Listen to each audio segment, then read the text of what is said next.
ঢাকার ব্যস্ততা পেরিয়ে এখন নিশ্চয়ই রাস্তার দুপাশে ধীরে ধীরে বদলে যাচ্ছে দৃশ্য। উঁচু ভবনের জায়গায় সবুজ মাঠ, গাছের সারি আর খোলা আকাশ। মহাখালী থেকে নওগাঁর পথে যাত্রা শুধু গন্তব্য পৌঁছানোর নয়, এটা একটা ছোট্ট মুক্তির অনুভূতি। শহরের কোলাহল পিছনে ফেলে সামনে অপেক্ষা করছে উত্তরবঙ্গের শান্ত সবুজ মাটির গন্ধ আর শহর মানুষের হাসি।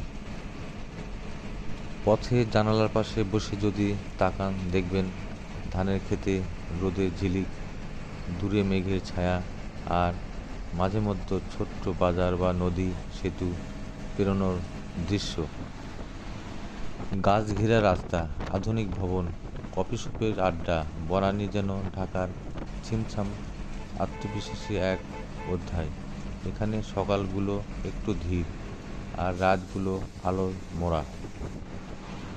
বনানীর পরিপাটি সকাল পেরিয়ে এলিফ্যান্ট রোডের ব্যস্ততা ছুঁয়ে যখন আপনি এয়ারপোর্টে এসে নামলেন, এটা যেন এক শহরের ভিতরে আরেক শহরের যাত্রা। ঢাকার প্রতিটি রাস্তায় নিজস্ব গল্প আছে।